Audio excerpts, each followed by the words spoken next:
Türkmen Daşary işler ministrliginiň resmiýetleri Katarda Taliban hereketiniň siyasi idarysynyň ýol başçysy Molla Abdul Gani Baradar bilen duşuşdylar. 11 awgustdaky gepleşikler Awganistanda Taliban jeňçileriniň barha köp sebitleri, şol sanda ýurdun demirazygyndaky Merkezi Aziýa bilen serhetleşýän itiraplaryny öz gözükçüligine geçirmeginiň şeýle-de Awgan hökümetiniň sinip biljekdigi baradaky howatyrlanmalaryň arasynda geçirildi. Türkmen hökümeti soňky aýlaryň dowamında Taliban bilen geçirilen azyndan 3-nji duşuşyk barada hiç dat habar bermedi. Ýöne gepleşikler baradaky maglumatlary Talibanyň sözçüsi Azatlyk radiosyna tasdiklady.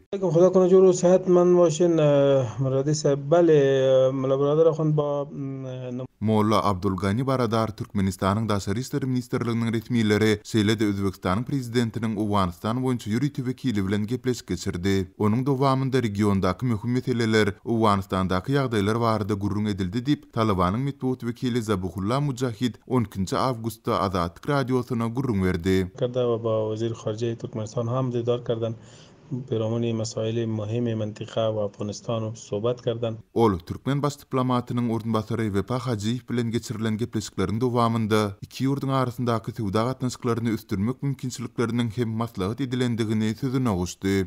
مسائل عمده تجارت و روابط آینده مرز مسائل Gepleşiklerde Awgan raýatlarynyň Merkezi Aziýa ýurtlaryna tapar etmegine mümkinçilikleriň döredilmegi, serhet nokotlarynyň üstü bilen Awganistany dürli önümleriň, şol sanda harytlaryň we suwuklandyrylan gazyň möçberini artdyrmak barada gurrun edildi. Türkmenistan bilen Awganistanyň arasyndaky gatnaşyklary hem aýratyn üns berildi diýip Zabihullah Mujahid belledi. در مورد صحبت‌های مثبت شده و انشالله تصامیم خوب گرفته خواهد شد.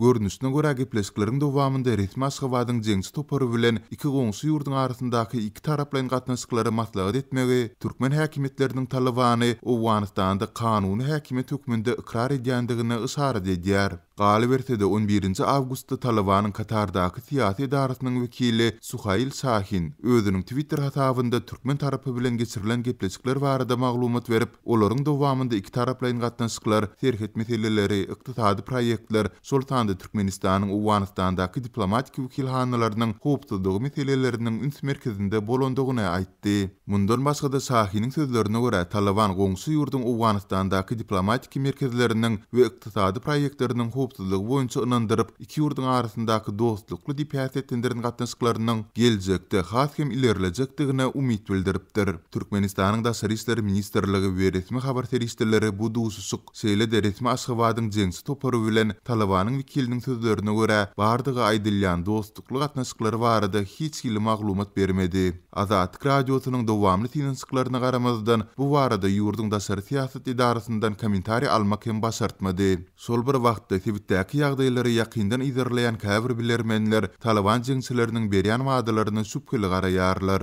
Azatlyk radiosynyň Merkezi Aziýa boýunça eksperti Bruce Panier jeňçi toparynyň sözlerini bil baglap bolmaýandygyny belläp, şol bir wagtda olaryň häziri çelini goňşy döwletleriň hasabyna serhet araçaklaryny giňeltmek baradaky ymtylmalarynyň bolmandygyny hem belledi. I think we can believe the fact that they won't attack them. There's never been any Eger de Taliban goňşy döwletleriň serhetlerine hüjüm etse, munyň uly netijeleri bolar. Türkmenistany bilmedim, emma Täjikistan we Özbekistan destine odal baglasylan iki taraplaryň we köp taraplaryň gorunlyk lalasyklaryna ýyşy girderler. Asliýetinde bu ýagdaýlarda Türkmenistan hem garada galyp bilmez. Eger de Awgan tarapyndan Türkmenistana hüjüm edilse, onda ilkinji nowatda Russiýa kömegi geler. Elbetde bu ýagdaýlarda Türkmenistan bilen Talibanyň arasyndaky bar diýilýän dostlukdan hiç zat galmaz diýip Panier belledi.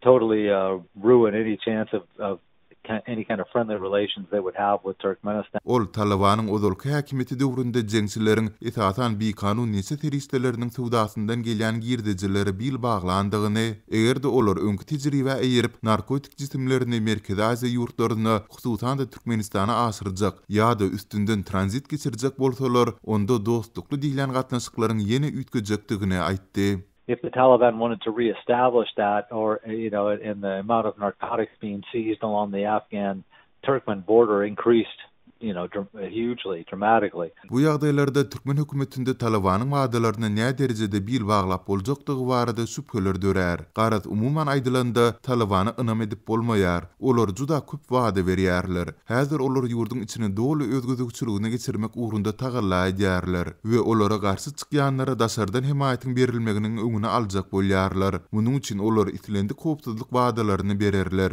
Emma Taliban häkimiýeti dolu ele geçirse, jeňçileriň häzirki sözleri soňruk hereketlerinden düýp götür tapawutly bolup biler diýip Panier sözüne goşdy. So, what they're saying now and what they would do if they actually had control are probably two very, very different things. Yeni bir bellemeli ýagdaý. Talabanyň mundan ozalky, ýagny Türkmen tarapynyň çakylygy esasynda 10-njy iýulda Aşgabatydan tapary boýunça Owganystanyň Daşary işleri ministrligi ýüriti beýanat ýaýradypdy. Onda Owganystanyň resmi daşary siýasat idarasy bu gepleşikleriň Taliban jeňçileriniň soňky aýlaryň dowamında azyndan 3500 adamy öldürmeginiň we hüjümleri sebäpli 200 000-den hem aşa adamy öýlerini terk etmäge mejbur etmeginiň şeýle-de onurça etrapda jeňmeçilik durmuşyny we adatyny bozmagynyň arasynda geçirilendigini belläpdi. Şeýle-de Daşary işleri ministrligiň 10-njy iýulda ýaýradan beýanatynda bu hili tagallalaryň Owgan hökümeti bilen günümel konsultasiýalardan soň amal edilmegine garaşylýandygyny nyktaladypdy.